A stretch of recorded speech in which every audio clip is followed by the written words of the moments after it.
Olá, meus amigos e amigas.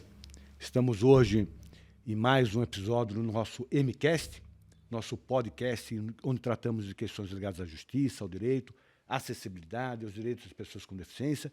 E hoje eu tenho a honra de receber aqui um grande advogado, um grande amigo, ele que presidiu comissão na nossa gestão da OAB, Afonso Pacileu, que vem falar sobre advocacia, empreendedorismo, vem falar sobre a justiça do trabalho. Afonso, uma alegria te ver, obrigado por ter vindo.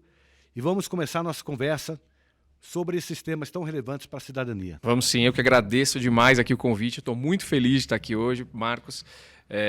Tenho acompanhado o teu podcast aqui, eu vejo que os assuntos muito importantes e relevantes, né, para o dia a dia, para o nosso dia hoje. E hoje nós vamos falar de assuntos importantes. Justiça do trabalho, eu acho que está em voga, a gente precisa falar da justiça do trabalho. Vamos falar de empreendedorismo, a advocacia vem mudando bastante. De fato, na tua gestão na OAB São Paulo, eu me lembro que nós fizemos muito lá relacionado a essa mudança, né? Esse momento que a gente vive de mudança. Você fez um evento lindíssimo, Foi emocionante. Eu lembro ter chegado lá no Teatro Gazeta, né? E você, aquele público lotado, aquela casa lotada, e você tinha o domínio daquele público, né? E um domínio motivacional, né? Levando a advocacia para cima, levantando o ânimo de todos. O que num ambiente como esse, eu queria começar falando sobre isso. Nós vivemos um momento difícil no país. Economia fragilizada, desemprego, a advocacia sofre também, por óbvio, né? Nós passamos por uma pandemia, muitos escritórios fecharam. Muitos. Aqueles que não fecharam tiveram que se afastar ou afastar diversos colegas, né? Uma crise gigantesca no país, no mundo, no país e, portanto, a advocacia também. Sim. Como trabalhar num ambiente como esse, que se traz tantas dificuldades, gera também oportunidades? É possível ter um olhar diferente para esse momento e dizer, olha, eu consigo crescer num ambiente de dificuldades? Olha só, tem uma frase que eu digo que eu acho que responde muito à tua pergunta, né? Enquanto uns vendem um lenço, outros compram um lenço para enxugar as lágrimas, né? Então eu acho que no momento da pandemia, enquanto muitos fecharam as portas, enquanto muitos tiveram aí momentos grandes de dificuldade, muitos cresceram e a gente vê aí pela internet absurdamente aqueles que foram para o marketing digital, aqueles que foram para a área digital, que de fato é uma novidade. E eu ainda digo que é novidade porque a maioria das pessoas não sabe mexer e não entende ainda desse sistema que é o digital, né? Então, muita gente cresceu nisso. Mas por quê? Porque empreendeu, porque foi atrás, porque quis descobrir algo novo, E muitos, né, voltando até para essa questão do empreendedorismo e dessa questão motivacional que você colocou, esse trabalho que a gente desenvolvia na ordem, né, de fazer o advogado entender que não é só conhecimento, e sim mentalidade. Ele precisa entender que a cabeça dele é que vai colocar ele aonde ele quiser. Então, não é conhecimento. Eu não preciso ser o melhor advogado, eu não preciso ser o que mais conhece, mas eu preciso ter muita vontade, eu preciso querer demais, eu preciso confiar, eu preciso acreditar. E isso te leva para qualquer lugar. Conhecimento, talvez sim, é importante ter conhecimento. Não estou aqui dizendo que não deve ter, mas você não pode ter só o conhecimento, você tem que ter uma vontade anormal de conseguir as coisas. Deixa eu te perguntar, você é jovem, você já foi formado nesse ambiente digital? Você já mais ou menos. Mas você pegou o começo do ambiente, sim. né?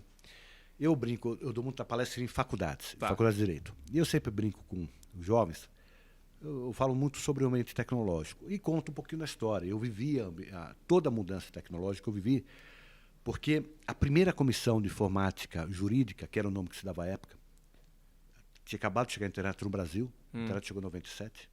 Nossa. Isso foi em 98. Eu me lembro que a internet fazia aquele barulho, né? Era Para conectar, né? Era um negócio horrível e caía. Eu tive acesso à internet antes, porque o meu cunhado, Eduardo Vidigal, ele trabalhava com internet já antes, mas era o American Online, ele discava para os Estados Unidos.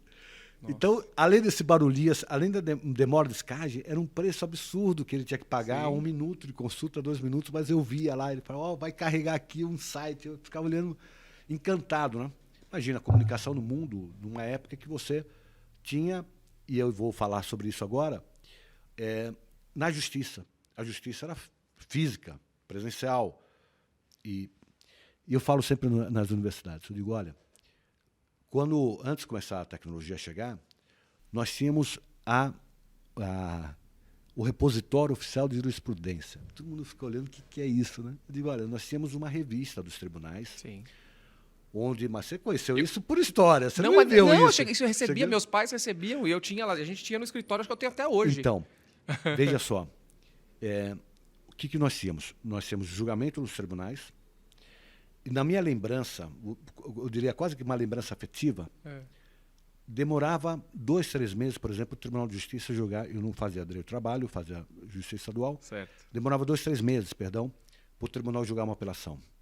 E demorava 1 ano para o tribunal liberar o acórdão, porque era o tempo da datilografia do acórdão.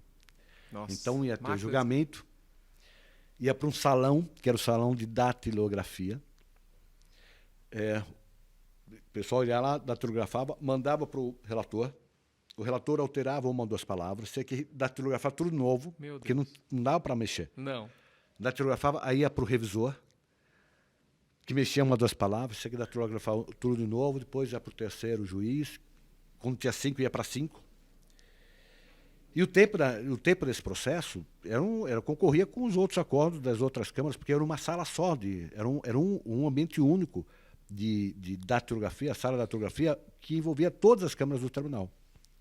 Então, imagina o tempo que ele demorava. E nós íamos lá no Tribunal de Justiça, chegava na sala, por favor, libera mais rápido o acordo, porque tem uma medida urgente e tal. Ficava aquela briga, todo mundo pedindo para liberar rápido o acordo. E depois a mesma coisa nos tribunais superiores, igualzinho. Mas tinha 2 mudanças. Mas tinham 2 questões que mudaram em relação a hoje. A primeira delas é que você tinha poucos acordos, eram separados pelo próprio tribunal. Sim. Para a publicação na revista dos tribunais. Tinha muita coisa que não se via. Então era assim, 1%, 2% dos julgados. 3 julgados do Tribunal de Justiça, 3 do Tribunal de Minas, de São Paulo, 3 de Minas, 3 do Rio Grande do Sul, Rio de Janeiro. Basicamente eram esses os tribunais. Não eram todos os tribunais do Brasil. E chegava por semana no escritório, ou por mês, para você colocar, não era alguma coisa assim? Nada, eram a cada 6 meses. Era a cada 6 meses? 6 meses, na verdade, chegava 8 meses, 9 meses depois. A periodicidade era de 6 meses, mas a gente levava mais tempo para chegar. E aí colocava era uma pastinha, assim, que tinha aqueles grampos, assim, eu não sei, no escritório nosso Eram era 2 assim. coisas diferentes. Isso não era o repositório oficial. Era outra coisa ainda. A repositório oficial era a revista dos tribunais. Eram poucas revistas autorizadas pelos tribunais, tinham convênios com os tribunais, para publicar os acordos que os tribunais separassem. Então, por exemplo, isso. O Tribunal de Justiça separava 1, 2, o Tribunal de Minas, eram poucos tribunais, além dos tribunais superiores, que separavam, encaminhavam para a revista dos tribunais. Basicamente era a revista dos tribunais. Tinha Alex também, de jurisprudência, mas basicamente era a revista dos tribunais. Datilografavam tudo de novo, porque tinha que datilografar no formato da revista. Sim. Imprimia, ia para a gráfica, imprimia, ia para o correio e aí encaminhava para o advogado. Era um processo que demorava 8 meses.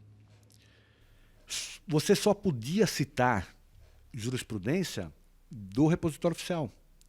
Para efeito de dissídio jurisprudencial, para que o recurso subisse para os tribunais superiores, por divergência entre acordos, você só poderia citar acordos publicados nessas revistas.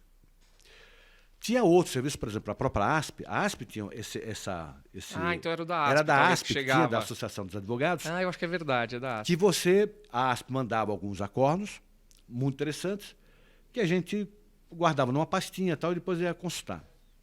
Mas não adiantava, porque você não podia citar a ASP. Tinha que citar acordos dos repositórios oficiais, que basicamente era RT e Alex. Então, tinham 2 questões aí, em relação aos tempos atuais. Uma delas é o seguinte: você tinha acesso a poucos julgados. Pouquíssimos. E eram julgados que representavam a vontade, o pensamento de cada tribunal, porque o tribunal separava os julgados. Hoje você tem acesso a toda a base de jurisprudência de todos os tribunais. Eu trago um pouquinho para mim. Como eu acompanho isso desde o começo, eu insistia para os tribunais autorizarem, eu comecei com isso, como presidente da Comissão de Informática da OAB de São Paulo, depois o primeiro também da OAB Nacional, para que os tribunais aceitassem que acordos deles próprios, publicados no site deles próprios, fossem aceitos para o dissídio. Não era fácil. Eles não queriam aceitar. Sim. E nós fomos um movimento que nós fizemos, eu encabecei esse movimento, porque eu presidi a comissão, para que os acordos aceitassem os seus acordos, os tribunais aceitassem os seus acordos como oficiais. E não só aqueles publicados. Como oficiais. E aí todos os tribunais passaram a aceitar e nós temos todos julgados. Então, veja só, antigamente você tinha poucos acordos. Nossa. Então, quando você ia consultar uma matéria, o cliente vinha lhe consultar sobre um tema. Quando você fosse consultar uma matéria, você ia consultar naquelas revistas, que eram oficiais. Sim. Como você tinha poucos acordos, você sabia mais ou menos o que era, de fato, o pensamento da jurisprudência. Porque eram poucos acordos. E como esses acordos citados nessas revistas eram os acordos que os próprios tribunais tinham separados, muita coisa não você sabia que aquele era o pensamento do tribunal. Sim. Ou seja, você tinha mais segurança na hora de manifestar para o seu cliente como deveria o seu cliente se organizar.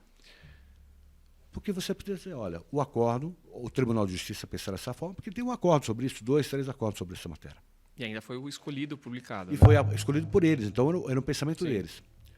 Hoje, você tem todas as bases de jurisprudência de todos os tribunais do país. Então, você tem turmas, câmaras, com pensamentos diferentes, com decisões diferentes, todos. Meu Deus. Veja como é diferente. É mais democrático, é mais fácil você se organizar, é mais fácil você consultar, mas é mais difícil hoje você ter segurança qual é efetivamente a orientação jurisprudencial sobre aquele tema. Esse é um ponto. O outro ponto é o seguinte, também meu sentimento, eu não tenho estudo sobre isso. Como demorava mais para circular o acórdão, porque, veja, saía a decisão, ia para aquela máquina da datilografia, para aquela sala da datilografia, 8 meses. Para datilografar, depois ia para a revisão dos tribunais, que tem que datilografar, imprimir, mandar, demorava 1 ano. Sim.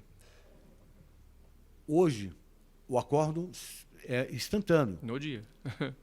A velocidade da informação é muito maior.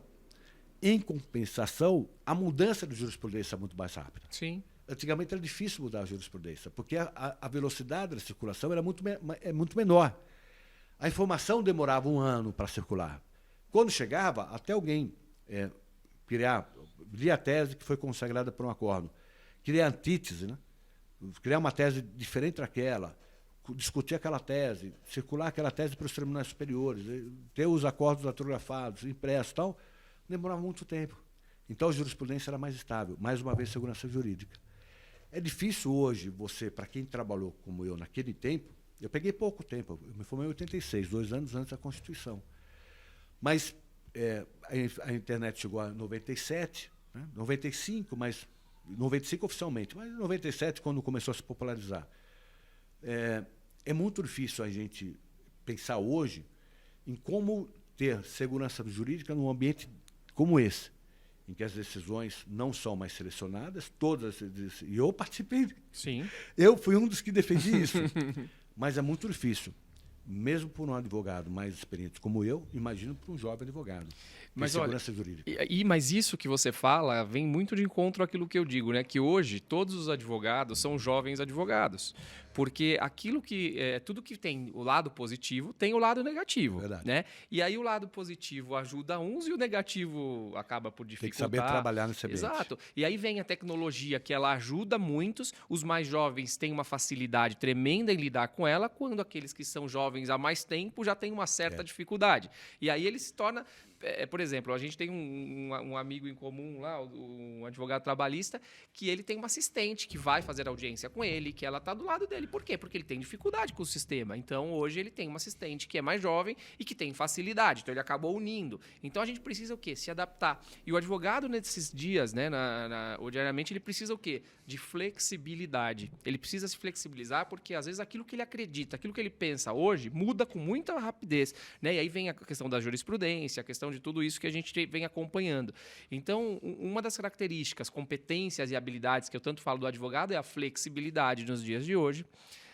Uma frase também que eu digo que é aceita que dói menos, né? Porque tem coisa que tem que simplesmente aceitar. Essa dificuldade que você está me colocando é assim mesmo, mas ela traz muitas facilidades e traz essa dificuldade tremenda, né? Dessa insegurança que é o nosso dia a dia, né, Marcos? Eu vivo uma insegurança, né? A gente não sabe exatamente. Às vezes um pleito que você faz numa vara, você faz na outra, a mesma situação, cada um decide de uma forma. E você explica como para o seu cliente isso, que para um deu, para o outro não. Às vezes você ganha um processo que é igual ao outro que você perde, você fala, como é que pode um negócio desse? É verdade, é muito difícil. E aliado a isso, você tem a tecnologia, como você comentou. A tecnologia traz oportunidades. Fala um pouquinho sobre o empreendedorismo na advocacia. Vamos lá, olha, e a gente a gente hoje em dia está falando bastante sobre a questão de metaverso. Aí a coisa vai mais Complicar adiante, mais né? ainda. Complica mais ainda o que já está complicado, né? O empreendedorismo na advocacia ele sempre existiu, é o que eu sempre digo, né? Mas pouco se falou nisso. Eu acho que na sua gestão na OAB São Paulo foi quando isso começou a ser falado e foi aí já colocado dentro da vida dos advogados, né? O advogado ele precisa entender que a advocacia ela é um negócio, né? É um negócio da vida dele. Ele trabalha com aquilo. Da mesma forma que uma pessoa trabalha, tem uma loja, tem uma empresa disso, daquilo, a advocacia, o escritório de advocacia é o negócio do advogado. Ele tem sim as restrições aí do nosso código de ética, do código de ética, que são corretas, e muitos se enganam o advogado que fala, a OAB não deixa nada, não pode nada. Não pode muita coisa, só coloca ordem para que a coisa não fique uma bagunça e cada um faça o que quer, vira uma feira, né? Então, na verdade, é uma profissão diferenciada, é uma profissão que você precisa se portar diferente. Então, existem sim essas limitações, mas elas são positivas. Um dia desse eu fui até para os Estados Unidos fazer um estudo. Eu falei, não, porque todo mundo fala assim, né? Mas a advocacia nos Estados Unidos é maravilhoso, você pode fazer outdoor, você pode pôr no ônibus, você pode pôr não sei o que lá. E eu fui lá entender se de fato era assim, que pese eu sempre viajei e via nos ônibus, mas eu falei, eu quero entender se isso é fácil, se isso traz cliente, se isso ajuda. E o que eu descobri? Que não. Na verdade, aquilo ali é uma forma do advogado gastar muito dinheiro e fazer um marketing que não funciona 100%, porque ninguém está numa estrada e vê lá um telefone de um advogado de acidente, pega aquele telefone e fala, vou ligar para aquele advogado. Né? E aqui no Brasil, não. A gente faz um marketing de marca, onde você reforça a sua marca, onde você se faz ficar conhecido. Então, é diferente. Então, o advogado ele precisa entender que ele precisa se utilizar do marketing jurídico. Hoje em dia, isso faz parte do empreendedorismo. Advogado não pode só advogar. A gente precisa gerir a nossa profissão. A gente tem que gerir a tua marca. O escritório, as contas. Pensa isso. A secretária, a contabilidade. É muitas coisas. E assim, o advogado, ele antigamente não tinha essa visão. Ele entendia que assim, eu sou advogado, eu só lido com legislação. E hoje eu falo assim, que você precisa dividir a gestão do seu escritório em 25% na produção jurídica, então foca na produção jurídica, 25% em finanças. Nós passamos 2 anos de uma pandemia horrenda. Se o advogado não fosse bom de finanças, ele não sobreviveria. O que aconteceu? Hoje você começou dizendo, muitos escritórios fecharam. Por quê? Porque a competência da finança, da economia não estava muito boa nesse escritório. E aí vem a questão de marketing e vendas. O advogado precisa vender o seu negócio, porque quando um cliente chega na sua frente e começa a conversar, aquilo nada mais é do que uma venda. Né? Ela pode se concluir ou não, mas você precisa ter essa habilidade também de fazer a venda. E aí a questão também de pessoas, você precisa aprender a gerir pessoas, porque sozinho ninguém vai a lugar nenhum. Lógico que tem escritórios de advocacia menores, tem advogados autônomos que trabalham sozinhos, mas tem aqueles que almejam crescer, que querem um escritório maior, que querem ter uma equipe, e aí você precisa aprender a lidar com essas pessoas. Então essas são as competências que eu entendo que o advogado de hoje precisa ter. E desde antes precisava, é que muitos não enxergavam isso. Hoje tem um mercado que ensina o advogado esses atributos. Sim. No meu tempo não tinha. Não. Né? Então você abre escritório sozinho. Né? Eu abri escritório com mais 3 colegas, eram 4 colegas, no escritório, uma sala de 12 metros quadrados. E ninguém sabia contabilidade, ninguém sabia. Direito trabalhista sabia, mas não sabia recursos humanos, a operação. Uma coisa é você saber o direito, outra coisa é você saber o formulário que você tem que preencher e tal. Exato. Hoje tem estruturas que dão esse suporte para os advogados. A própria OAB, na Escola Superior de Advocacia, ajuda na formação do advogado, né? Hoje eu acho que o acesso está muito fácil. Eu também vejo as pessoas colocando muito a culpa nos outros, né? É muito fácil, né? Falar, a culpa é da... Eu brinco, né? As pessoas falam, a culpa é da OAB que não ensina, a culpa é da faculdade de Direito que não ensina. Mas peraí, a faculdade ela não forma só advogado. Ela forma um profissional ali, um bacharel em Direito, que pode ser magistrado, que pode virar servidor, pode ser o que for. Então vai fazer aula de empreendedorismo, advogado? Não. Então quando você sai dali, hoje a ordem, você buscando dentro da ordem, tem a escola da advocacia, tem a escola superior da advocacia, que tem vários cursos mais complexos. Enfim, então você tem inúmeros aí. A gente está com um projeto agora na OAB São Paulo, eu estou como presidente da comissão de empreendedorismo legal lá. E a gente tem um projeto que é junto com o Sebrae. O Sebrae é que entende de empresa, entende de empreendedorismo. Então tem uma parceria hoje do Sebrae com a OAB São Paulo, que já tinha na tua época o início desse projeto, né? E que foi muito legal. E o objetivo sempre é trazer para o advogado essa mentalidade de que ele precisa saber empreender, que ele precisa ter como negócio. Então, enfim, hoje o acesso aí, tá na tua mão. Só que, Marcos, o que me surpreende é que os advogados ainda não compreendem a importância disso. São poucos os que vão. Mesmo jovens que têm uma visão... Os jovens mais, mas o jovem de hoje, ele mudou um pouquinho de pensamento. A formação. Hoje o jovem, ele fica muito pouco tempo no emprego, ele fica lá 2, 3 meses, 6 meses, já acha muito, fala, quero ir para outro. Antigamente, vamos dizer, na sua época, na minha mesmo, assim, né? A gente queria ficar na empresa anos, olha, já tô há 3 anos, que beleza. Hoje não, fico 3 meses e já tá muito. Então, assim, a mentalidade tá diferente. É um pouco o sentido do imediatismo. Isso. Né, que não tinha antes. Né? Hoje as pessoas ficam insatisfeitas com facilidade. É um pouco esse mundo que nós estamos vivendo, né? É. A velocidade de todas as relações sociais aumentou, né? Antigamente, como você falou, você tinha mais estabilidade. Né? Você plantava hoje, sabia que ia demorar para colher. Você sabia que não ia demorar. Você, evidentemente, tinha as exceções, mas como regra, você estava plantando hoje, dia a dia, trabalhando 1 ano, 2 anos, 3 anos, 4 anos, para colher daqui 5 anos, 6 anos. Mas porque era assim. Isso, e o que mudou agora? Assim. Então, mas o que mudou agora? A internet, o advento da internet, a tecnologia, o marketing digital trouxe o imediatismo de resultados. Então, hoje o advogado também pensa que com a internet ele precisa ter um resultado imediato. E muitos conseguem. Né? Hoje em dia você consegue, aí tem cursos na internet que te ensinam a vender 6 em 7, né? Que é o que fala normalmente. Que é vender 6 dígitos em 7 dias, ou seja, passar de 100 mil reais em uma semana. Então, assim, existem cursos milagrosos e alguns que são verdadeiros, que de fato ensinam a vender disso, e faz o quê? O jovem ficar o quê? Imediatista. E aí ele quer trocar de emprego, ele quer... E a gente precisa entender que é assim agora, né? Não podemos ver isso de forma negativa. Houve uma mudança absurda no mundo, houve uma mudança absurda na advocacia, e o advogado precisa acompanhar esse novo mundo. Então, somos todos jovens advogados, né? Eu estou aqui aprendendo sempre, como eu sei que o Marcos está aprendendo também, como o jovem advogado está aprendendo. Então, hoje, quando a gente junta um advogado mais experiente com um mais jovem e tal, a gente fala o quê? Eles se completam. Então é muito importante ter essa troca, essa conexão entre o mais experiente e o mais jovem. Isso eu acho importante. E mais uma vez, o papel das entidades, da advocacia, a OAB, a ASP e tal, que permite a criação desse network. Né? Acompanhando essa mudança. Desde que eu era estudante ainda, me disseram, frequente a ordem, frequente a associação, frequente o Instituto dos Advogados, porque você vai montando network. E fazendo isso, eu era jovem, estava me formando, pegava um advogado mais experiente, trocava informação, trocava ideias, ele percebia, né, naquela força da juventude, uma oportunidade também de crescimento, e a gente pegava experiências exatamente para poder também crescer com segurança. Né? Hoje, a velocidade de tudo, né, prejudica um pouco nisso. Inclusive no que diz respeito à formação do advogado. Né? Nós passamos por uma pandemia. Essa pandemia impôs uma realidade que vinha sendo discutida antes, com um olhar muito crítico, principalmente das pessoas com mais tempo de formação, né? Que era o ensino virtual. Sim. Na faculdade. Então a discussão era, eu posso ter numa faculdade de Direito uma parcela, não era inteiro, não, era uma parcela. E olhe lá. Eletrônico, né? Virtual, à distância. Né? A tecnologia pode agregar melhorias na formação do bacharel em Direito, e de repente veio a pandemia e não houve alternativa, as faculdades fecharam fisicamente e vertendo todos os seus cursos pelo eletrônico.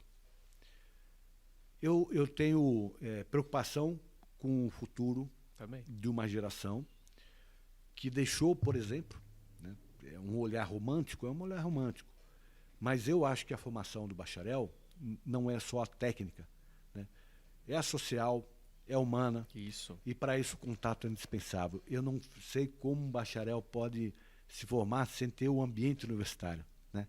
Aquele ambiente de contestação, aquele ambiente de indignação, aquele quando os jovens, um conversa com o outro e diz, olha, e vem com uma ideia nova tal.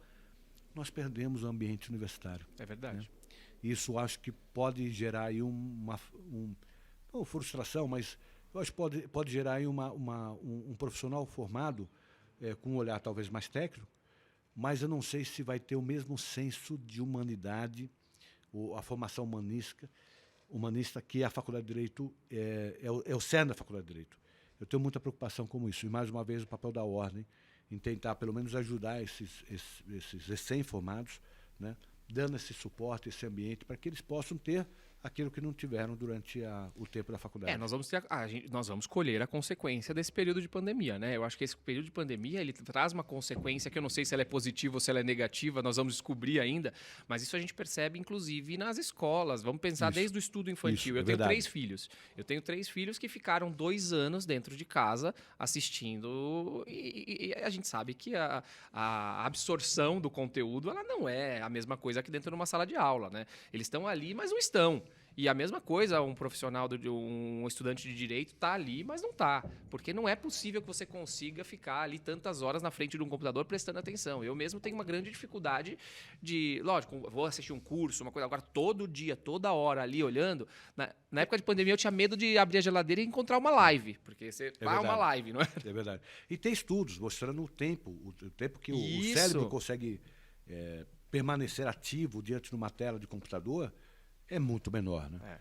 E os cursos não mudaram nesse ponto. Os cursos continuaram com a mesma formação didática, né? Exato, não houve uma transformação correta, né? Porque foi colocado goela abaixo, né? A grande verdade. Do dia para a noite tudo virou online. É a realidade da pandemia. Agora, o que você falou é importantíssimo, que é essa questão do relacionamento, do networking, que hoje em dia se fala tanto e é tão importante, né? Eu também sou conselheiro da Associação dos Advogados Trabalhistas e ali a gente busca fazer o quê? Muitos eventos para juntar a advocacia, para fazer... Porque também não é só curso, palestra, também eu não tenho só que ensinar conteúdo, né? Eu acho que isso é importante. Compra um livro, dá uma estudada e tal. Agora, essas entidades, eu acho que elas também promovem, como a OAB promove a festa junina, como promove... E tudo isso é para quê? Não é só para diversão, não é pão e circo, não é isso que a gente fala. Mas integração. É integração, é conhecer, dali sai parcerias, dali sai um colega que está precisando de outro. Fala, puxa, você faz essa área, eu faço outra, vamos tentar fazer alguma coisa juntos. Ou seja, isso é importante também. Isso a gente perde com a pandemia, mas a gente está voltando aí, né, aos trancos e barrancos com um esforço absurdo, porque as pessoas não querem também. Aliás, nós somos o mês do advogado, mês de Exato. agosto, né? Olha aí, entramos hoje, parabéns. Já é o primeiro dia do mês de agosto, né? E onde há também muitos bailes de advogados, né? É uma tradição. Aqueles que não são advogados... vai ser o mês de dançar, de se divertir. O estado inteiro, bailes, e é fundamental isso. E é para isso, é essa integração, é o network, é conhecer, ouvir. E ainda mais para um concurso como o direito, né? Onde nós temos um fator de litígio muito grande, né? Nós participamos do contencioso, né? E é um advogado discutindo uma tese antagônica do outro colega, né? Então serve também para amenizar o antagonismo, né? Nós aprendemos desde a faculdade que nós defendemos as nossas teses, nós não atacamos as pessoas. Sim. Nós respeitamos o nosso colega do lado que está defendendo uma tese diferente porque ele está defendendo o direito do cliente dele, né?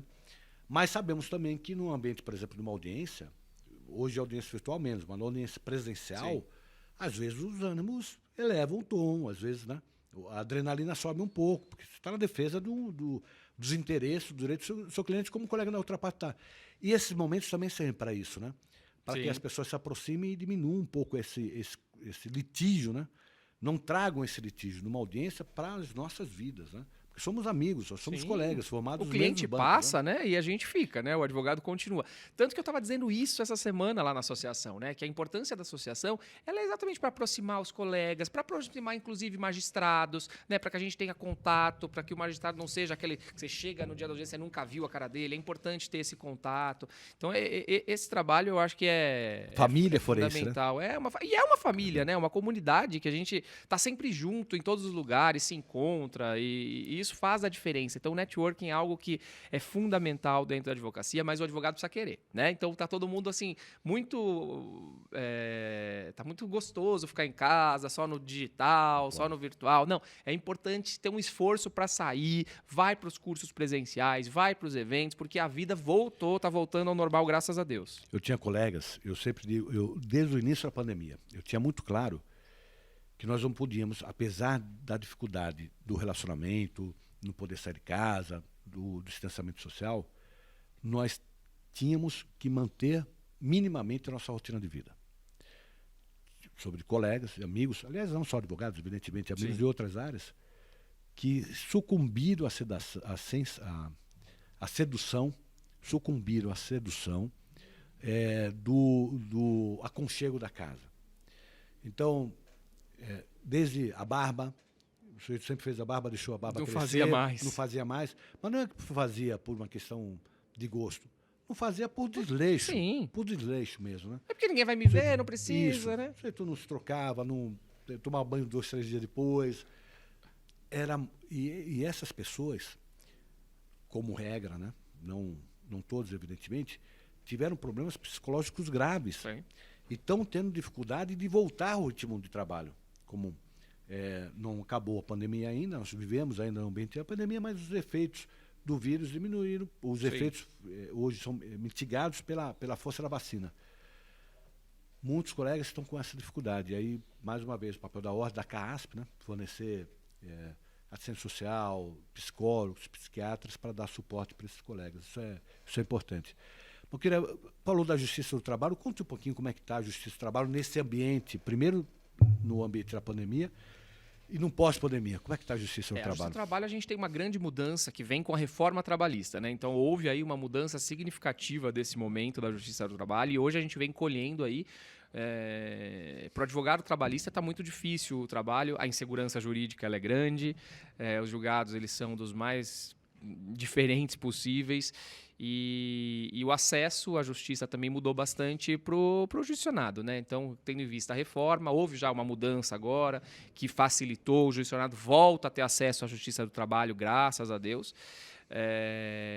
Agora, o problema que a gente está enfrentando é a questão do presencial, né? Porque o advogado quer voltar e a gente tem uma grande resistência aí desse retorno 100%. Do magistrado. O magistrado e até o servidor mesmo. E tem advogados também que também se acostumaram com o telepresencial. Então, mas a grande maioria quer voltar, até mesmo de judicionado, de juízes e advogados, mas há uma resistência aí nesse sentido, mas as coisas estão voltando ao normal mas eu acho que nós não iremos abandonar, né, o remoto. Isso ele veio para ficar, mas eu acho que precisa aí se convencionar, alinhar que audiências serão telepresenciais. Eu acho que facilita. Então, por exemplo, audiências iniciais, que são audiências mais rápidas, que na verdade vai se juntar uma defesa e tal. Então, essa audiência aí ela tem que ser talvez remota. Agora, as audiências onde se escuta testemunhas, onde tem depoimentos pessoais, talvez seja mais importante fazer presencial, porque a gente está tendo muitos problemas, né? Porque por trás das câmeras ninguém vê o que está acontecendo. E aí acaba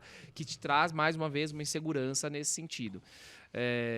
Existe aí um movimento muito grande de destruição da Justiça do Trabalho. A gente vem vendo isso acontecendo aos poucos. Então, como associação, a comissão da OAB, a gente tem trabalhado incessantemente no sentido de defender a Justiça do Trabalho. Independente do lado, a gente não está defendendo ela para empregador ou para empregado, nós estamos defendendo o direito... a justiça especializada e os direitos sociais, né? Que eu acho que são importantes. Então, a partir da hora que você toma um lado, ou de empregado ou de empregador, você acaba prejudicando a própria justiça, que é especializada, levando ela para qualquer lugar, porque querem o quê? Vamos juntar com outra justiça. Não, ela é especializada, é diferente, a forma de fazer e tem que ser feito muito bem feito. É muito importante, né, a gente falar do trabalho. O trabalho é o que tudo é trabalho, né? O que dá dignidade é a vida das pessoas. Né? Tudo é trabalho. Então a gente não pode levar isso para qualquer coisa. Comida no prato, né? Exatamente.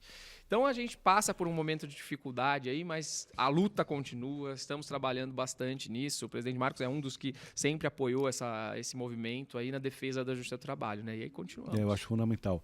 E fui crítico à reforma trabalhista, menos pelo conteúdo, mais pela forma. Eu digo menos pelo conteúdo, porque independente do conteúdo, eu sou um democrata. Então, assim, havia críticas à Justiça do Trabalho, essas críticas precisam ser enfrentadas no palco adequado, que era o Congresso Nacional. Até aí, tudo bem. Mas você enfrentar uma reforma como a trabalhista... Do dia para a noite.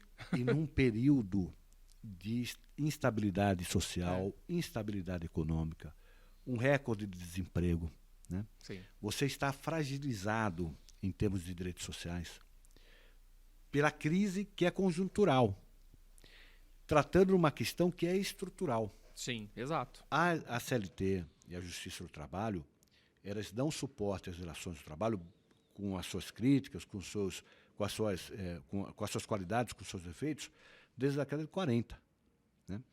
Então, eu digo, poucos anos antes, coisa de 6, 7 anos antes da reforma, o Brasil tinha pleno emprego com a mesma CLT.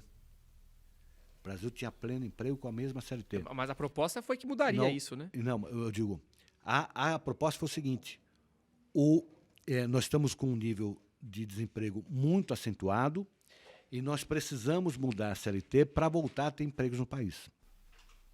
Olha, eu vejo com ressalvas, porque se poucos anos antes, 10 anos antes, essa mesma CLT permitia o pleno emprego, Exato. não que ela não precisasse ser modernizada, é lógico que precisava.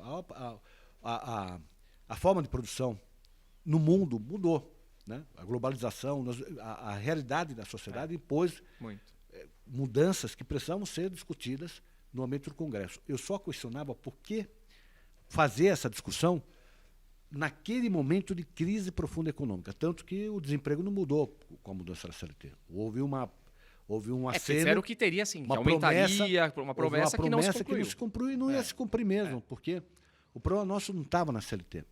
Insisto, não é que a CLT não precisasse de mudança, não precisasse ser atualizada, modernizada, à luz das relações sociais novas. Nós vivemos um mundo diferente do que era na década de 40. Sim. Aliás, a CLT foi sofrendo mudança, não é que a CLT era a mesma. Todo ano vinha alteração da CLT. Sim, sempre. Mas sistematizar essas alterações, né, era importante. Só que eu tinha muita crítica a fazê-lo no momento de crise, porque a CLT não era a solução para os problemas do Brasil. Os problemas do Brasil não foram enfrentados ainda. Nós não tivemos uma reforma administrativa, como precisava ter. Nós tivemos uma reforma profunda política, tivemos uma reforma política possível, mas não da profundidade. Não tivemos uma reforma de relação entre poderes, né?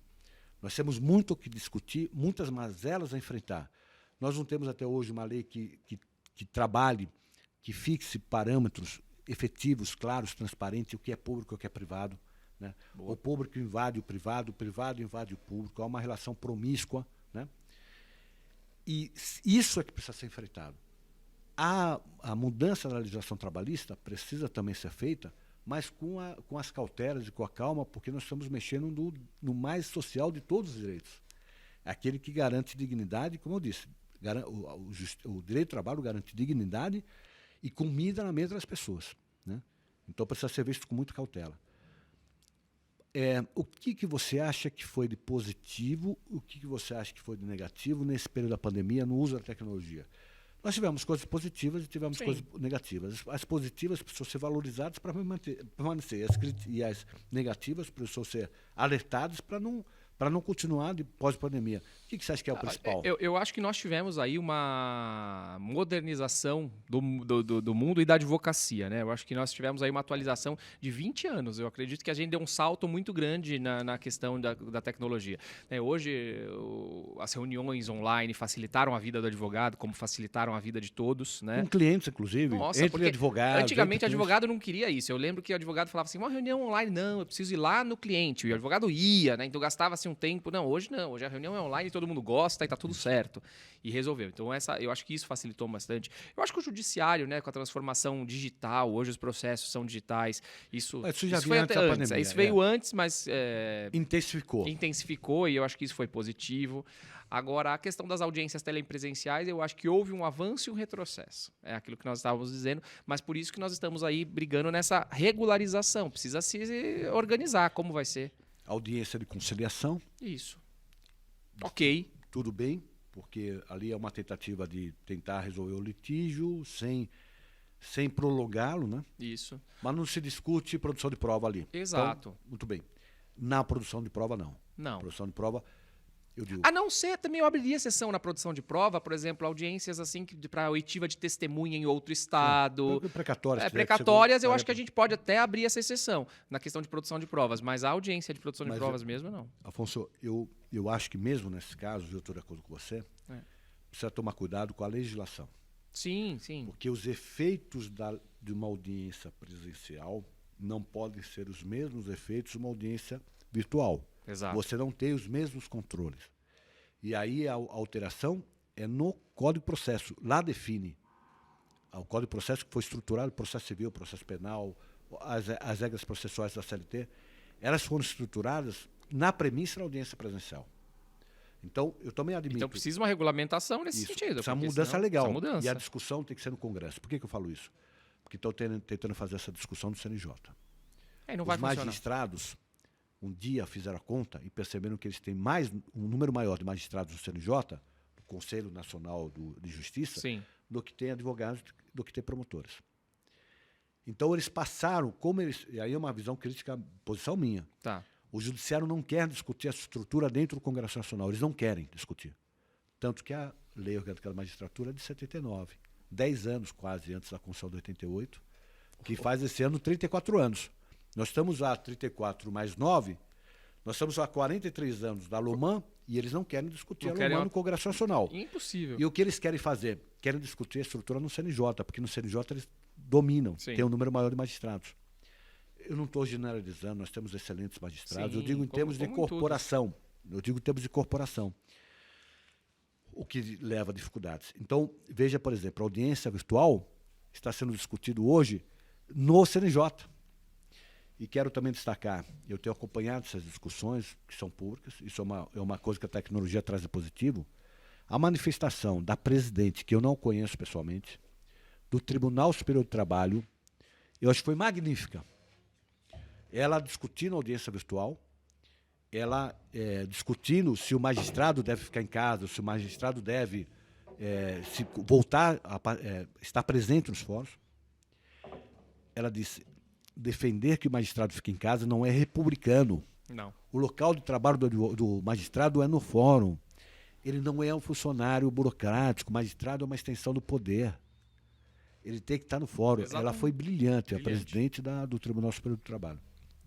Então, essa discussão sobre a audiência virtual, sobre o que é possível fazer ou não, eu também concordo, sou democrata, acho que as discussões têm que se dar. Mas eu só acho que tem que se dar no âmbito do Congresso Nacional, não do CNJ. Essa é a crítica que eu faço. Eu concordo com você e acho que assim deve seguir. E como você estava dizendo agora a respeito até mesmo da... Até me fugiu agora aqui. Da mentalidade, né? Antes desse tema aqui, você falou sobre a questão de mentalidade do advogado e tal. O fato de estarmos todos em casa e de juízes, a produtividade cai muito, Marcos, né? Então, até mesmo isso dentro do judiciário, a produtividade, por mais que os números demonstrem que tá tudo funcionando normalmente, mas não, porque a gente sabe que a pessoa funciona muito mais quando ela está dentro do ambiente. Ela não funciona só fazendo aquilo que é a atribuição dela. Ela acaba olhando para o sistema e fala, poxa, vamos fazer junto e tal. Tanto que eu acho que os escritórios de advocacia vão ter muitos problemas, esses escritórios que adotaram o 100% home office. Por quê? Porque a pessoa ela produz aquilo que é o básico, ela produz aquilo que está dentro da atribuição dela e ponto. Quando a gente está dentro do escritório, a gente vê as dificuldades, a gente vê as necessidades. Conversa então, com o outro. Isso, a cooperação, a ajuda, um ajuda o outro, as necessidades se misturam, as ideias se misturam muito mais. Então, o contato físico dentro do ambiente de trabalho, dentro do judiciário, o juiz ali dentro assistindo uma audiência, ouvindo a testemunha, é muito diferente. E sem contar com outro ponto, né? Que é a questão da privacidade. Isso me preocupa muito. Porque quando você começa a trabalhar em casa, poucas pessoas têm condições de ter um ambiente na sua casa isolado. Isso é fato. Você está na casa dele, não tem opção. Ou ele está na sala, ou ele está no quarto, ou ele está convivendo com a família. Então a mulher está convivendo com o esposo está convivendo com a esposa, com a mulher, o filho rodando, o filho querendo disputar o computador para aprender. O gato em cima do teclado. O gato em cima do teclado. Então a gente, no começo, brincou muito sobre isso, né? Teve o ministro Supremo que apareceu um cachorro do lado. Né? Você lembra disso? Então todo mundo achou divertido e tal, mas isso começa a criar problemas na casa, na vida privada. Sim. Porque quantos divórcios tiveram na pandemia? Isso. Porque ficar dentro de casa o tempo todo acaba gerando desgaste. Porque a esposa está lá fazendo uma advogada, está lá fazendo uma petição concentrada, aí entra o marido que quer discutir tal coisa, ou entra o filho que quer... Ela perde a concentração, né? O marido a mesma coisa. Exato. Há um problema gravíssimo nisso, que muitas pessoas não perceberam esse problema. Isso está levando, inclusive, a conflitos internos, de um lado, familiares, de outro lado, a diminuição, como você disse, da qualidade do trabalho. Né? Não só do advogado, da advogada, né? Mas de outros segmentos também. Né? De tudo. Então, esse é um problema seríssimo. Insisto, a grande maioria não tem condições de isolar seu trabalho numa casa fora, não tem condições. Ele está convivendo todo mundo junto. E eu país, vivemos um país pobre. Todas as profissões têm os segmentos muito... a capacidade de financiamento não é uma capacidade alta. Não. Né? Então, compra compra 2 computadores, mas a esposa trabalha, o marido trabalha, o filho quer fazer quer fazer escola. Você tem 3 filhos, né? 3. Tem que comprar um computador para cada filho, mais um para você, mais um para a esposa. Né? E você não... Aí você começa a abrir, você monta uma fábrica de computador, né? Não só no investimento, mas também nos espaços. Né? Tem que ter 5 ambientes para cada um poder. E se tiver, ainda isola. Isso, né? E para organizar isso, né? E pensando sempre mesmo na produtividade, né? Da importância da produtividade. Eu, como escritório, a gente tem lá no escritório hoje em torno de 50 colaboradores. Fazemos home office, é legal às vezes, sim, mas quando está presencialmente a coisa flui, a coisa funciona melhor. Tem a questão de quem defende a produtividade, tendo em vista que você não tem o desgaste do deslocamento, né? Então, eu gasto 1h30, 2 horas. É uma realidade também. Isso então. Por isso que eu acho que tem que... Eu não sou nem 880. Eu acho que a gente tem que ter aí uma flexibilidade. E essa é uma característica do advogado empreendedor, do advogado moderno, do advogado de hoje em dia, que é ser flexível. Entender que nem tudo é como a gente acredita 100%. Dá para fazer uma forma que seja flexível e que seja bom para todos. E que aí você costuma juntar aí a flexibilidade, a produtividade, também essa questão aí de ficar um pouco em casa, de cuidar da família. Porque também, hoje em dia, a pandemia mostrou pra gente que também dá para ficar um pouco em casa, dá para você ser mais próximo da família. Tinha gente que saía de manhã, não via o filho, não via a mulher, não via ninguém. Noite, também. À tarde. Então a gente tem que enxergar. É difícil, né? Porque eu acho que são vários pontos que a gente pode analisar e aceitar. Mas todos precisam ser colocados, né? Todos. Essa ponderação de todos os pontos precisa ser feita. Afonso, fala um pouquinho das suas... A gente vai continuar, mas fala um pouquinho das suas redes sociais. Conta quais são. Vamos lá. Eu ultimamente agora estou com um projeto novo que é o podcast Pod Legal, que é um podcast que a gente fala de direito de uma forma super descontraída. Então a gente traz temas de famosos, por exemplo, processos jurídicos de famosos, né? A gente acaba discutindo aquela situação e levando para o leigo, né? O nosso objetivo é levar para o leigo o direito de uma forma leve, onde ele entenda que aquilo que está acontecendo com o famoso pode acontecer na casa dela. Nós tivemos aí casos muito emblemáticos hoje em dia, na questão até mesmo da Clara Castanho, né, de questão de doação, de estupro. Então, assim, são coisas que acontecem no dia a dia, né, Marcos? A gente acha que não vai acontecer na nossa casa e acontece. Então, o Pod Legal é um projeto que você pode seguir a gente aí, Pod Legal no YouTube. No R7, eu também tenho uma página lá no R7 sobre empreendendo direito. A gente fala sobre empreendedorismo, fala sobre direito. No Instagram, eu estou como ADV Coach. Você pode seguir também lá, todo dia tem conteúdo aí jurídico, conteúdo também de motivação, conteúdo de coaching, de empreendedorismo, né, para mostrar para o advogado essa necessidade. Tanto que eu cheguei hoje aqui no estúdio para gravar o MCast e já vi uma frase ali que eu gosto muito, que é a frase que é persista, né? Você precisa persistir e não insistir, porque senão você vai acabar desistindo. Então é uma frase legal, então eu sempre posto coisas nesse sentido, inclusive postei hoje essa frase. Estou no LinkedIn, estou no Facebook, enfim, todas as redes sociais. Hoje a gente pode estar hoje em dia, né? E tem quem consuma o nosso conteúdo, eu estou lá. E as nossas, lembrando, Instagram, Marcos da Costa _SP, Facebook e YouTube, Marcos da Costa Oficial. Isso mesmo. Fosse para encerrar, nós estamos chegando ao final, vamos fazer outros eventos. Queria que vocês deixassem uma mensagem para a advocacia como um todo. Não só para o advogado mais jovem, mas para aquele que acumulou mais juventude como eu. Ter mais tempo de juventude como eu. O advogado jovem há mais tempo, né? Eu brinco.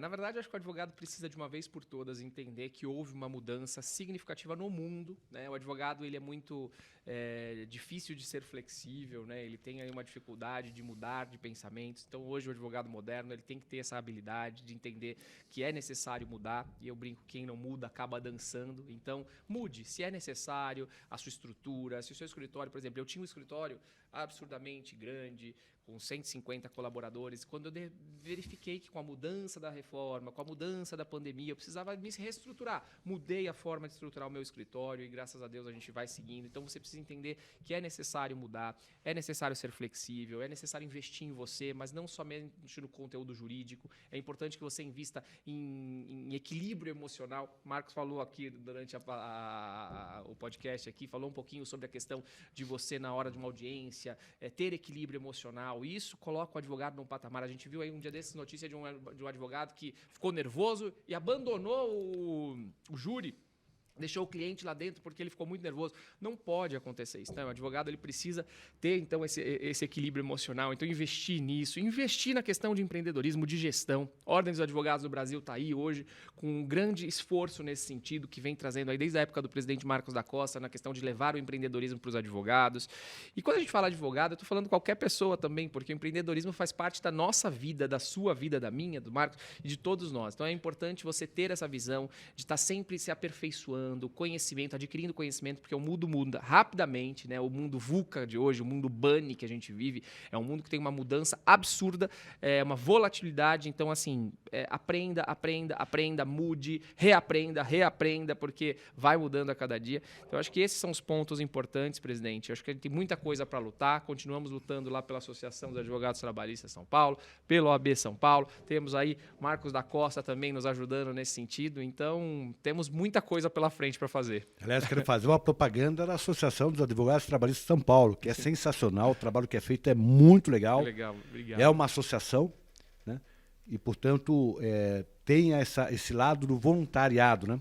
As pessoas entram na associação porque a associação fornece serviço e, no caso da Associação dos Advogados Trabalhistas, fornece amizades, né? Verdade. Eu gosto muito da associação, sempre que eu posso, estou dentro da associação. Verdade. Admiro a advocacia trabalhista, é uma advocacia guerreira, ética. E resume essa advocacia dentro da associação. Fica aí a dica para o advogado trabalhista: se filia à associação, se associa à associação, vai ter muito a ganhar. É verdade. Está chegando ao final, nós estamos acabando mais um MCast, né? Mas nós vamos ter outras conversas com o Afonso, que é um querido amigo, um grande advogado, tem muito a ensinar para todos nós. Um abraço a todos, até o próximo episódio do nosso MCast. Até mais. Até mais.